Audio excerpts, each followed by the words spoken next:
It was 609 BC. Geopolitical changes were taking place all over the Middle East.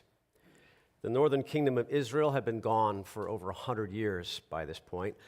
The only kings left to rule were the kings of Judah. And while it would be a couple of decades before it actually happened, the southern kingdom was nearing its end.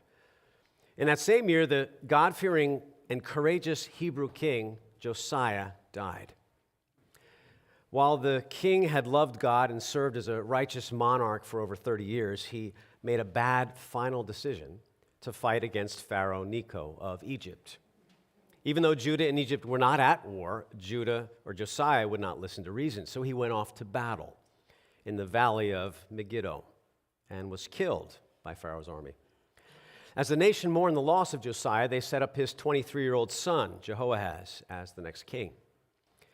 And yet from that point forward, every Hebrew king is remembered by this phrase from the Bible: he did evil in the eyes of the Lord. So with Egypt's victory, Pharaoh began to exercise control over the southern kingdom of Judah.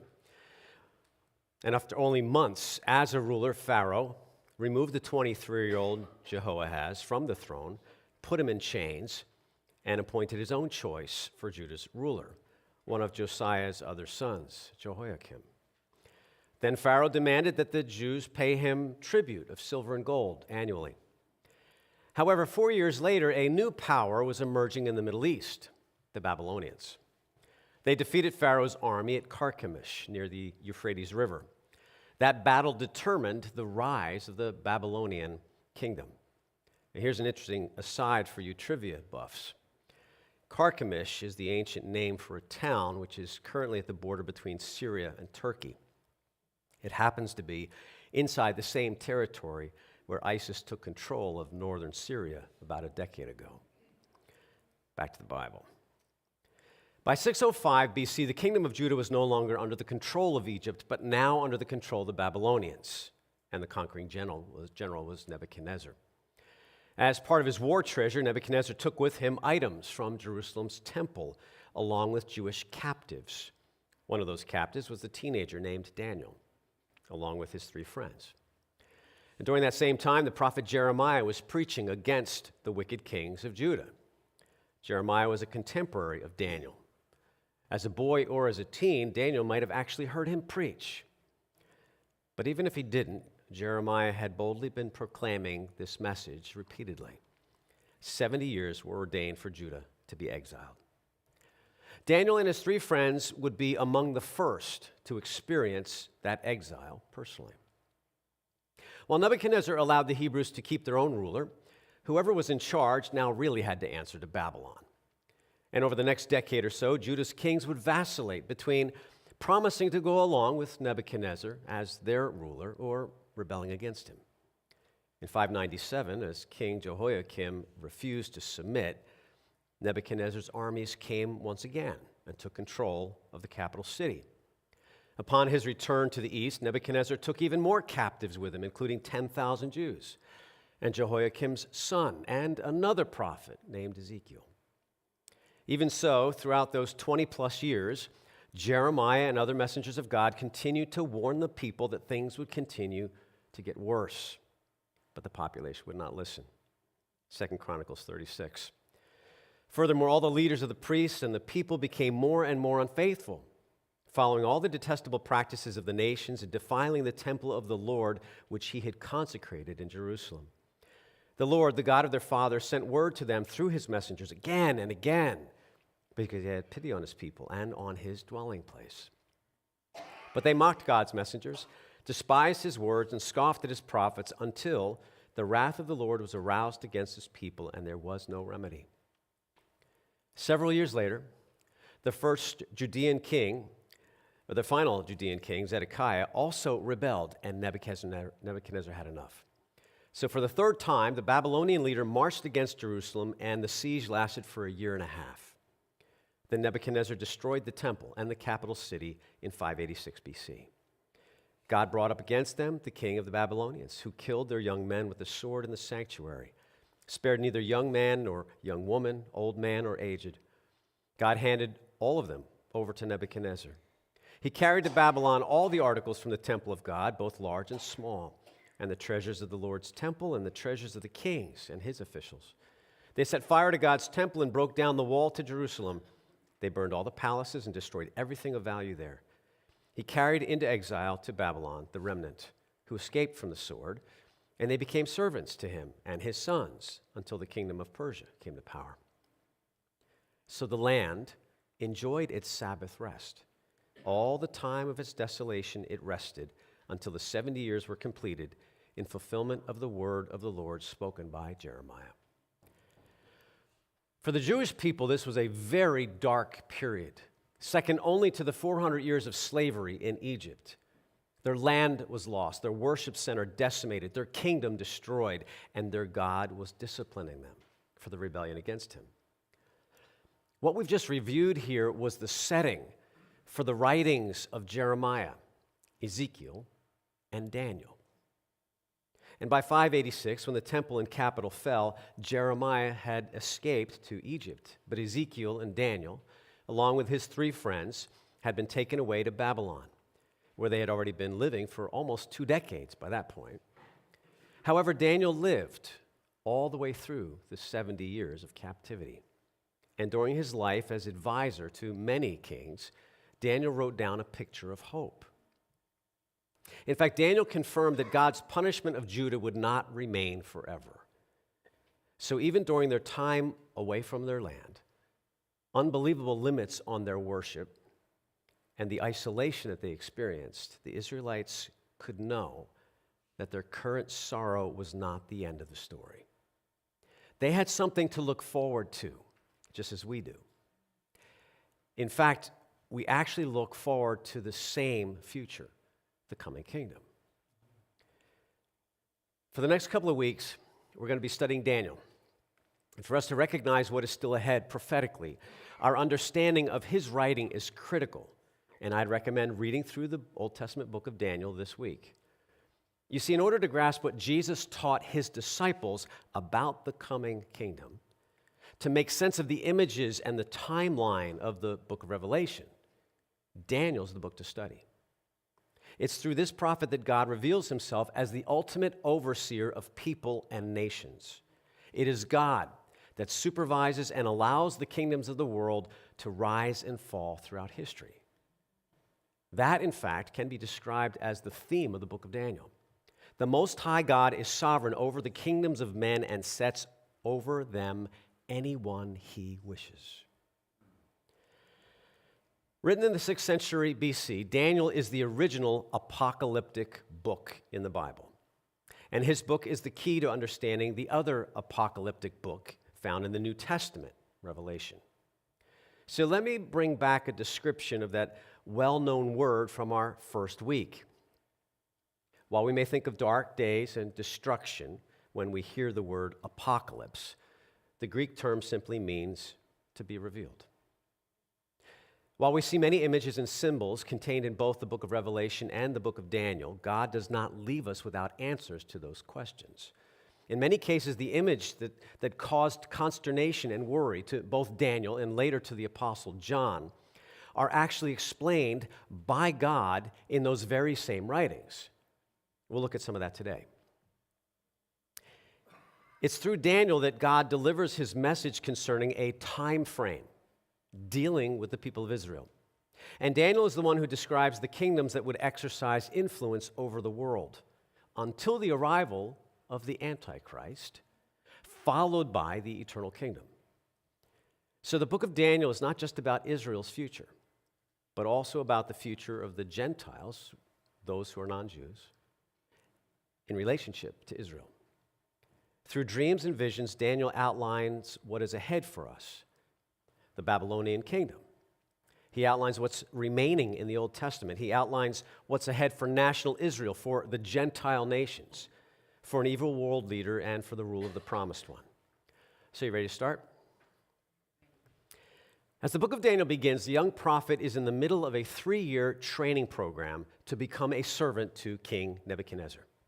In the 2nd year of his reign, Nebuchadnezzar had dreams. His mind was troubled and he could not sleep. So the king summoned the magicians, enchanters, sorcerers, and astrologers to tell him what he had dreamed. When they came in and stood before the king, he said to them, "I have had a dream that troubles me, and I want to know what it means." When none of the counselors, literally magi, could tell the king his dream or its meaning, he ordered that all wise men in the kingdom be executed. Daniel, still a young man now, gathers his closest friends, Shadrach, Meshach, and Abednego, asking them to plead with God to reveal the content of the king's dream so they would not be executed. God answers their prayers.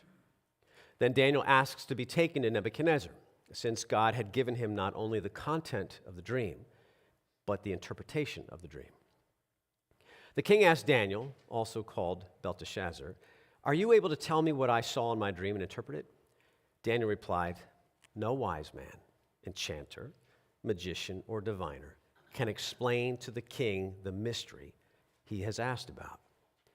But there is a God in heaven who reveals mysteries. He has shown the king what will happen in days to come. Your dream and the visions that pass through your mind as you lay on your bed are these.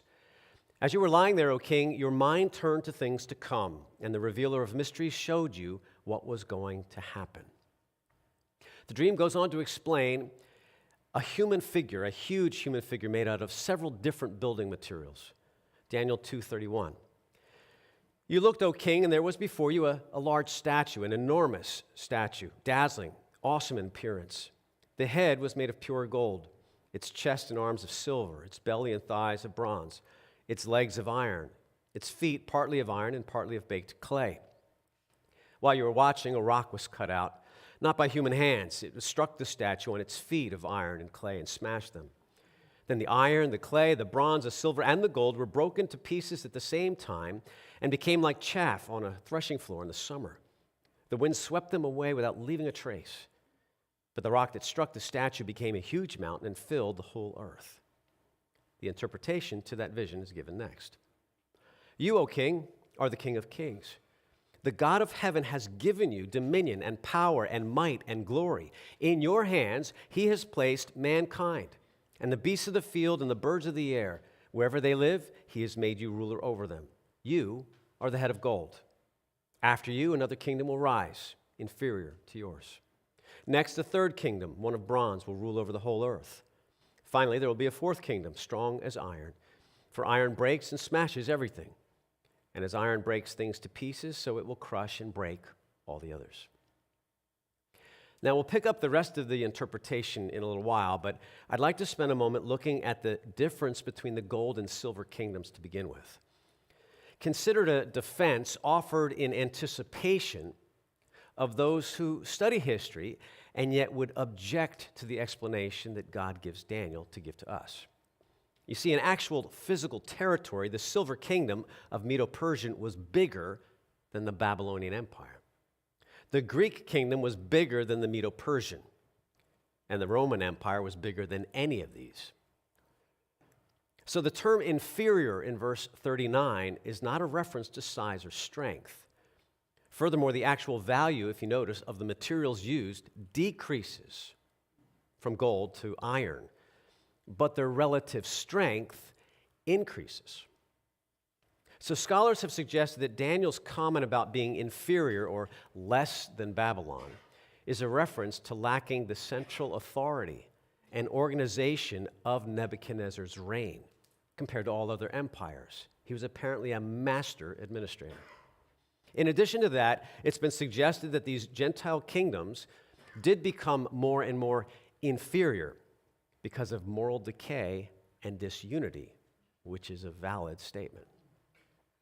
According to Daniel, the world's kingdoms are not moving toward utopia, but in the opposite direction.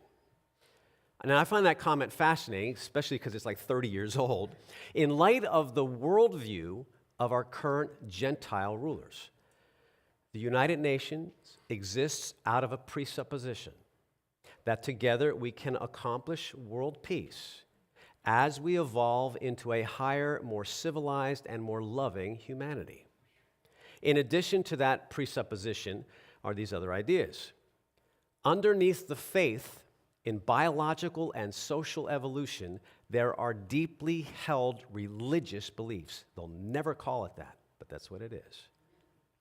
And those elements of that empty faith drive our world leaders, including our own U.S. leaders, to believe that humanity can bring heaven to earth.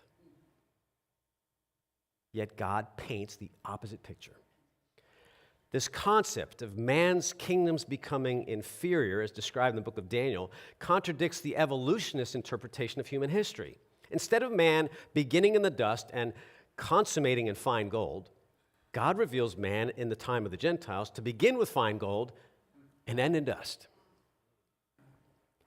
So Nebuchadnezzar, king of Babylon, is the head of gold, followed by 3 other kingdoms, silver and bronze, each one less than the previous.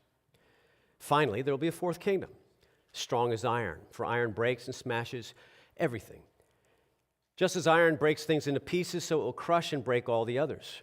Just as you saw that the feet and toes were partly of baked clay and partly of iron, so this will be a divided kingdom. Yet it will have some of the strength of iron in it, even as you saw iron mixed with clay. As the toes were partly iron and partly clay, so this kingdom will be partly strong and partly brittle. And just as you saw the iron mixed with baked clay, so the people will be a mixture and will not remain united, any more than iron mixes with clay. In the time of those kings, the God of heaven will set up a kingdom that will never be destroyed, nor will it be left to another people. It will crush all those kingdoms and bring them to an end, but it will itself endure forever. The head of gold is explained directly as Babylon. There's no question about that. And yet the image of this unusual statue does not give us a lot of information in this chapter to identify the other 3 kingdoms beyond what Daniel said. However, when we compare the visions of the king in chapter 2 to another vision in chapter 7 and 8, the 3 kingdoms become very clear. While not everybody agrees with this understanding, the vision of the statue from Nebuchadnezzar's dream identifies 4 kingdoms that will stretch in history from Daniel's day to the appearing of the Messiah. They are Babylon, Medo-Persia, Greece, and Rome. While the symbols are used in this description in many different images, it's clear from Daniel's words that the 4 kingdoms were expected to be physical, earthly empires, including the 5th kingdom that would forever replace all previous domains. And if you know your history, Jesus was born during the Roman Empire, when it was in control of the Western world. The other 3 Gentile kingdoms all rose and fell by the time Christ was born in Bethlehem.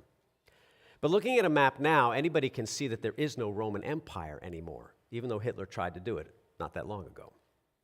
So our method of Bible study becomes very important at this point. Read the description of the 5th kingdom again and keep it clear. While you were watching, a rock was cut out, not by human hands. It was struck the statue on its feet of iron and clay and smashed them. Then the iron, the clay, the bronze, the silver, and the gold were broken to pieces at the same time and became like chaff on a threshing floor of the summer. The wind swept them away without leaving a trace. But the rock that struck the statue became a huge mountain and filled the earth. In the time of those kings, the God of heaven will set up a kingdom that will never be destroyed, nor will it be left to another people. It will crush all those kingdoms and bring them to an end, but it will itself endure forever. Historically, we have not seen Rome replaced in such a manner, nor have we seen a 5th kingdom take over the whole earth, which is clearly the kingdom of God. As a result, not everybody believes that God's kingdom should be considered physical because we don't see it. Instead, they would say that the 5th kingdom is only a spiritual kingdom, which began with Jesus. Sure enough, Jesus did come to announce that he was initiating such an empire. But he also promised that the fulfillment of his kingdom was still ahead after his death, after his resurrection, after his ascension back to heaven. While a spiritual kingdom can certainly last forever and will, and while the gospel message of the kingdom has been spreading to cover the whole earth, if God's kingdom is only spiritual, can that spiritual kingdom be described as decisively eliminating and replacing all other empires of the world. A simple reading of the text does not bring us to that conclusion. Plus, Rome did not disappear overnight.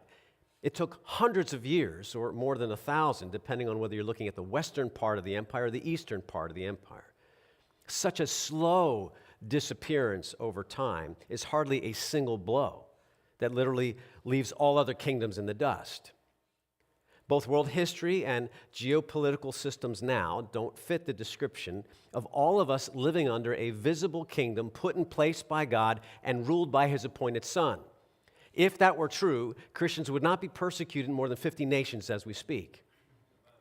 So either Rome is not the fourth kingdom, or something more is still ahead for us. Come with me to Daniel chapter 7. It's now around 553 BC, 50 years after Nebuchadnezzar's dream of the enormous statue. If Daniel was 15, let's say, when he was taken, he would be in his mid to late 60s by now. And as we come to 553 BC, Nebuchadnezzar had been dead for several years, and his descendants took over for him. The new ruler was actually Nabonidus, but since he went off to war, he left his son, Belshazzar, in actual control. Now, up to now, it was Daniel that interpreted the visions and dreams of his Babylonian rulers. This time, it's Daniel who has a vision and needs God to interpret it for him.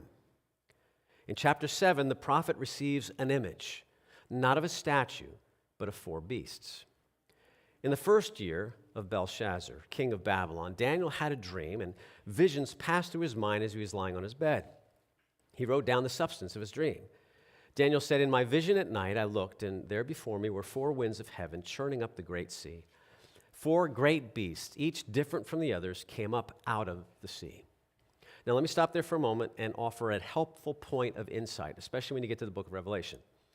In biblical writings, the sea often refers to the sea of humanity, not a body of water.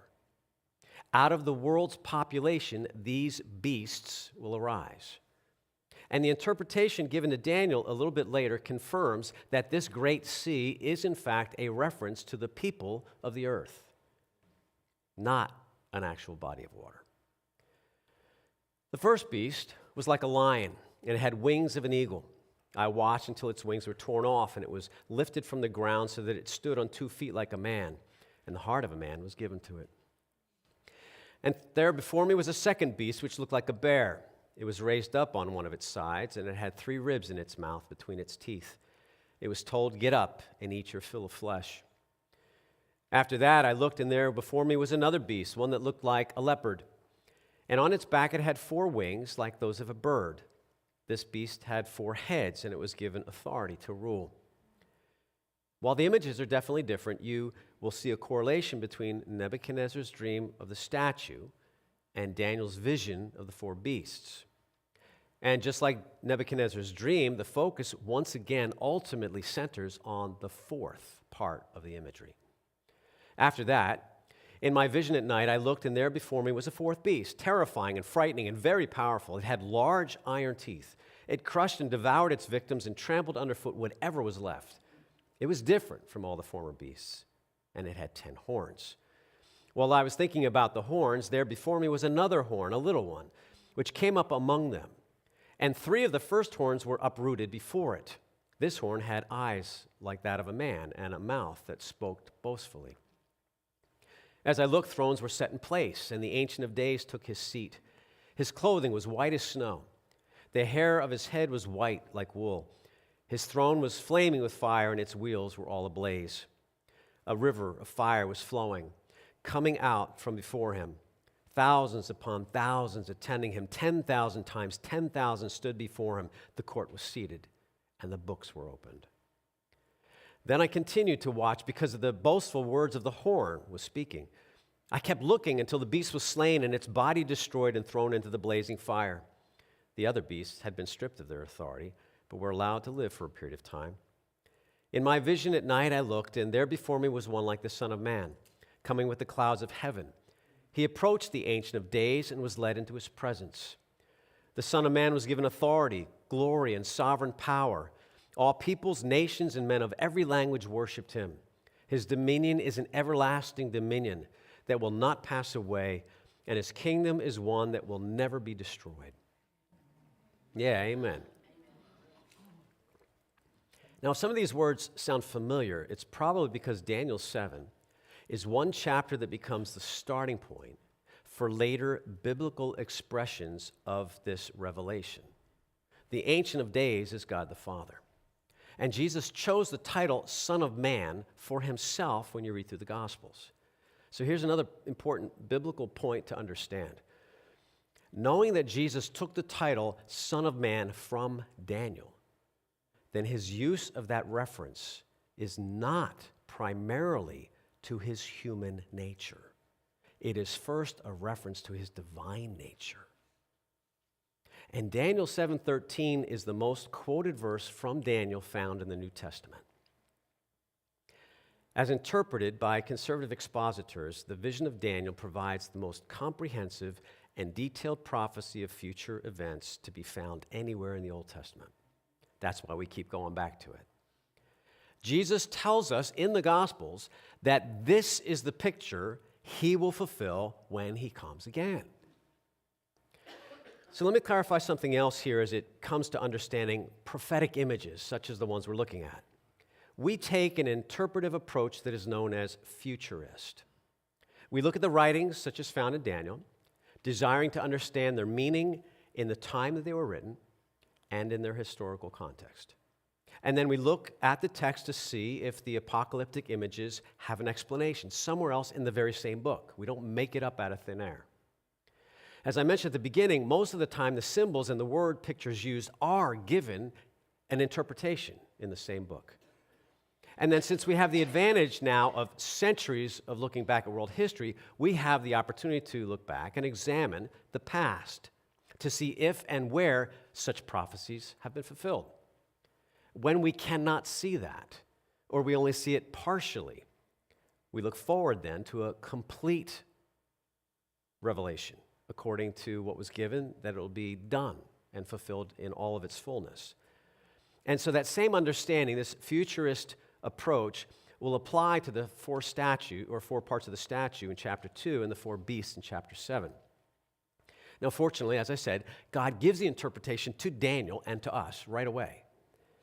While the four-part statue and the four beasts are different and they come at different time periods, the explanation that God offers draws parallels between the two. Each kingdom is represented by a king. So what happens to the king happens to the kingdom that he represents. And from what we know of world history, it's not too difficult to recognize the first three beasts as the same kingdoms from Nebuchadnezzar's statue. So let's put them together. As the head of gold, or the lion eagle, Nebuchadnezzar was unequaled as a leader.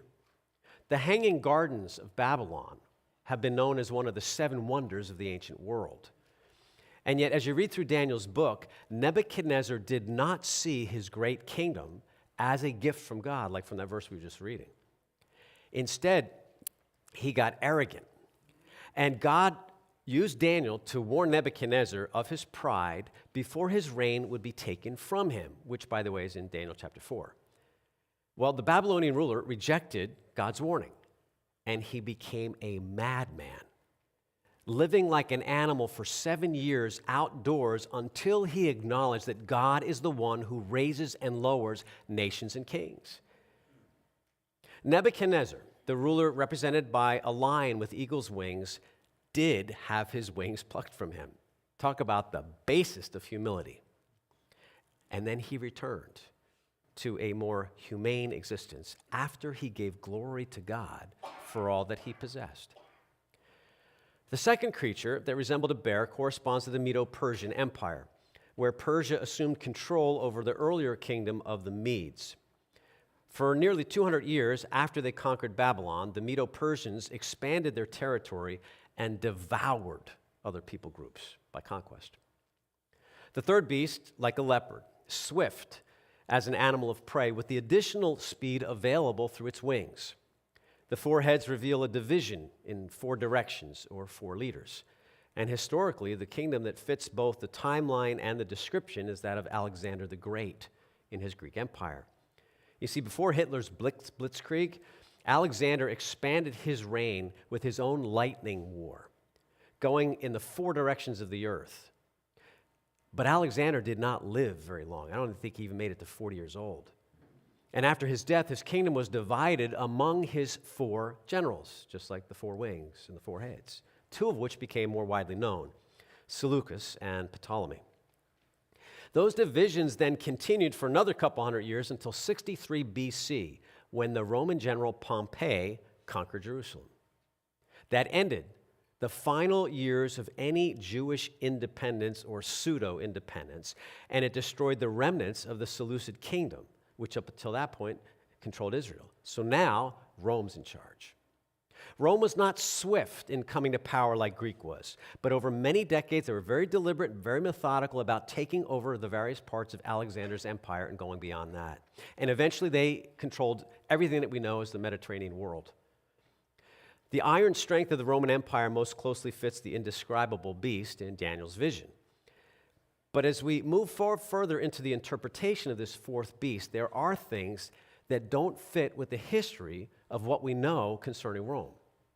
That 10-toe stage is simultaneous.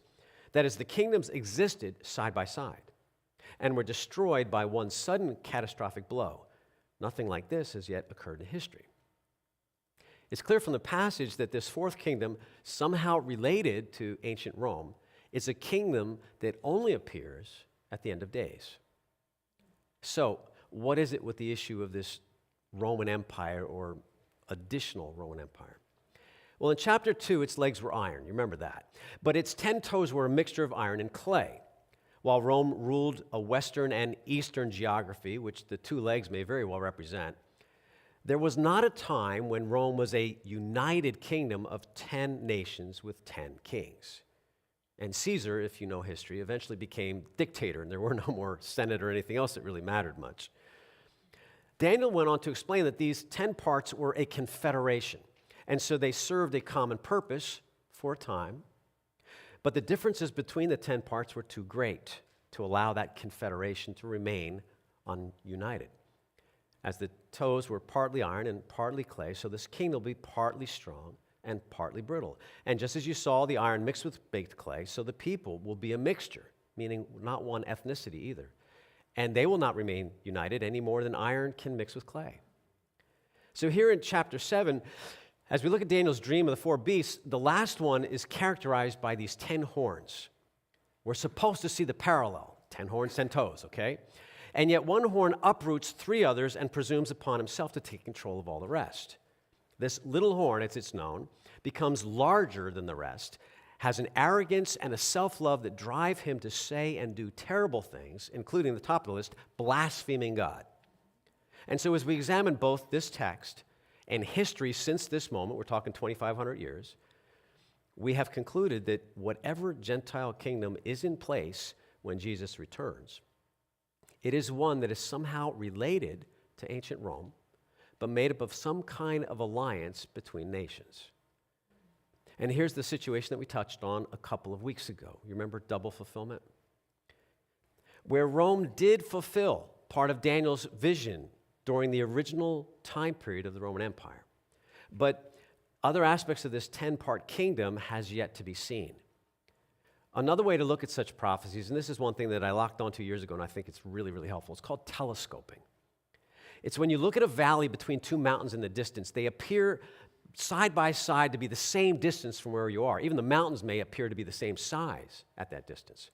It's not until you begin your journey to move closer that you discover that the mountains are actually separated by maybe miles.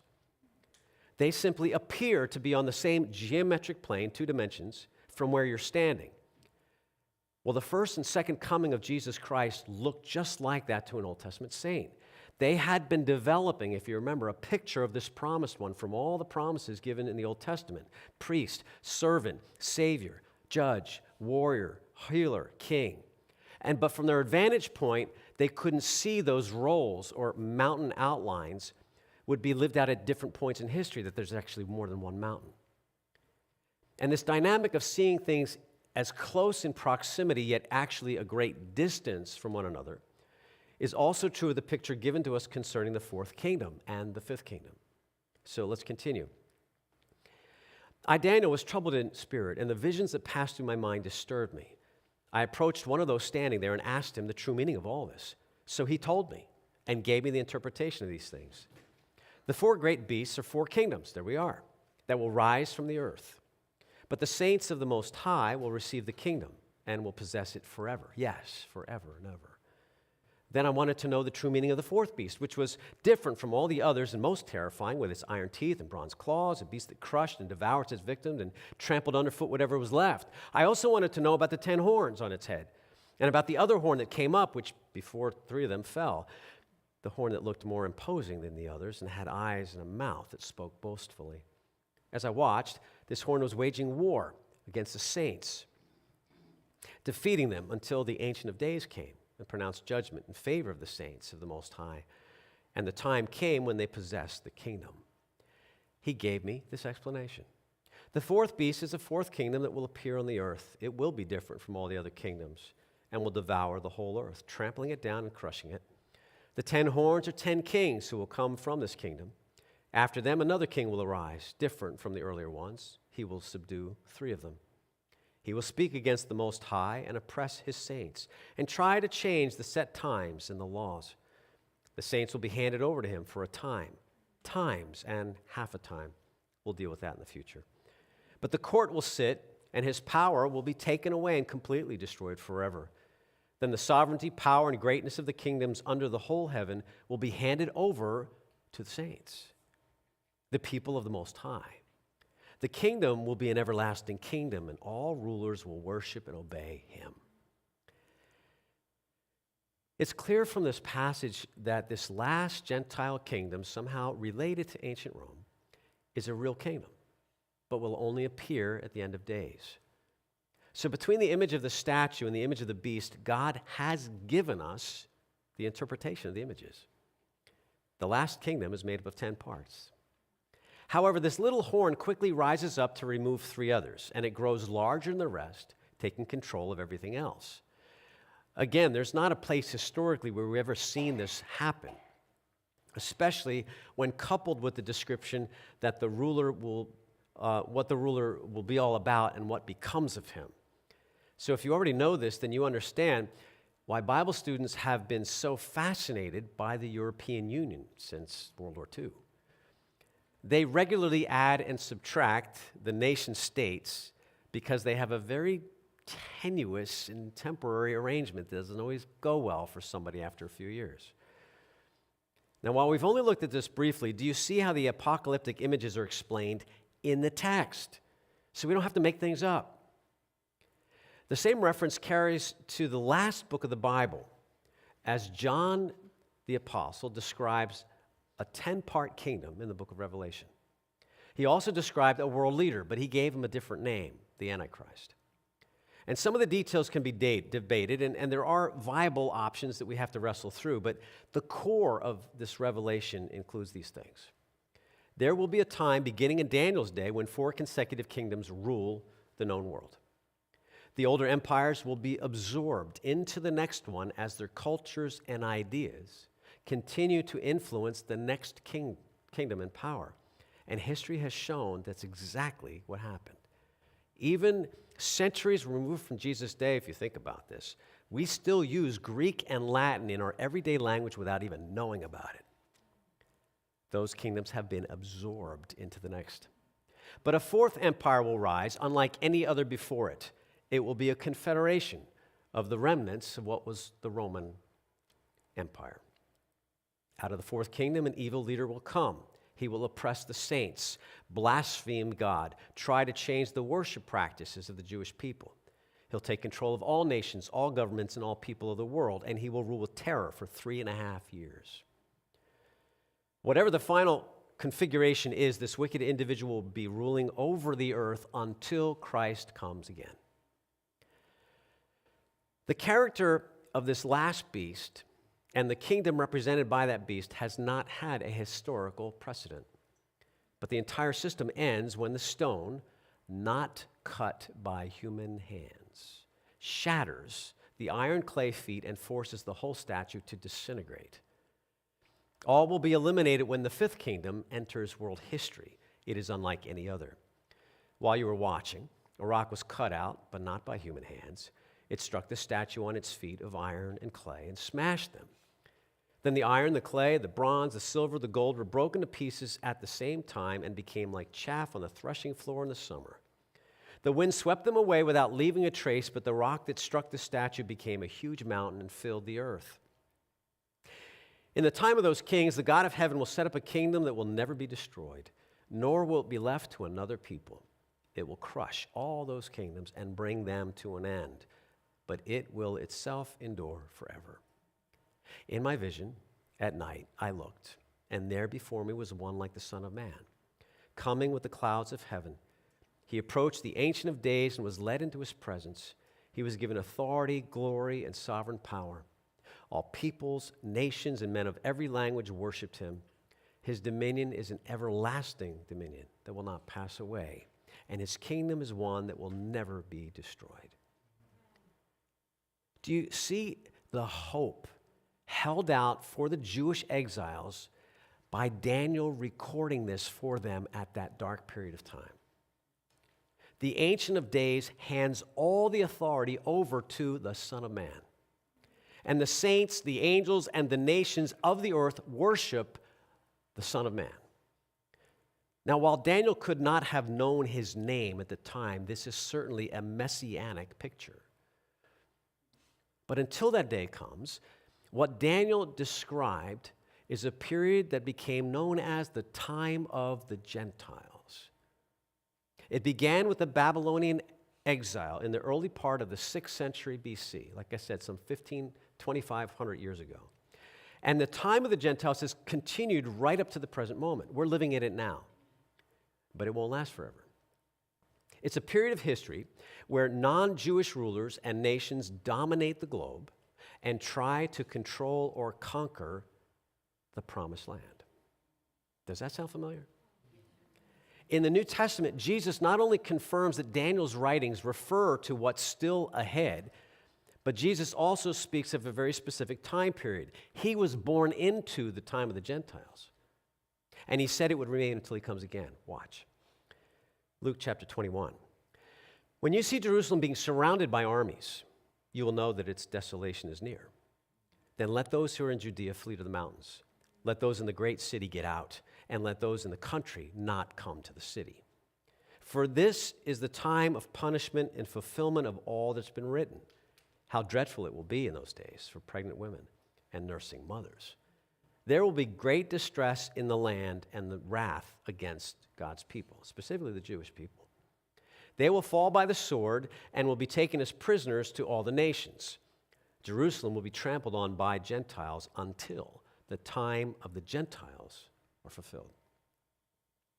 Daniel was able to assure his people that Israel would come home, and many did when Nebuchadnezzar's next guys released them. Cyrus was a big Persian king. He let the people go back. However, they didn't come in fullness, and they were still dispersed throughout the world. But Israel was at the center of all those promises. The glory of their land and their kingdom did not come back, though. And in the same way, New Testament believers are given an end or a picture of the end of the Gentile kingdoms, just like Daniel gave to the Jewish people. Those empires will be replaced by the kingdom of God coming to earth. And since we have the rest of the Bible, fortunately, to further clarify the pictures we have, we know that Daniel was witnessing Jesus' coronation. That's ahead for us. That's the moment when he takes his rightful place as King of Kings and Lord of Lords. And if you're feeling a bit overwhelmed by all of the stuff we just went through today, be patient. Don't worry. We'll be touching on these things again. In fact, we'll get into the time of the Gentiles in more detail as we go further in the study. But what's important to walk away with from this part of Daniel's story, and as Daniel's listeners would have walked away, it's knowing this. The Most High God is sovereign over all the kingdoms of men and sets over them anyone he wishes. Father, thank you for letting that be true. Especially when we are heartbroken and beyond discouragement, we watch our own leaders just trash your values. Yet you've put them in place. Help us, Father, not to be consumed by anger against them when they're following their own Lord and it's not you. And they don't even know it. The blindness is pervasive. And were not for the grace of you, we would still be there. So, Father, give us hearts of compassion and mercy, understanding, and a drive to pray for those who are in authority over our nation, our state, our local communities, that they would finally come to see the promised one. And that our testimony, our witness, our lives, the way we treat one another, the way we interact, the conversations at the stores, would demonstrate that we follow a different Lord who has put Jesus Christ in control of all things and one day will reveal him as the one who is ruler of all kingdoms. We ask in his name, amen. We invite you to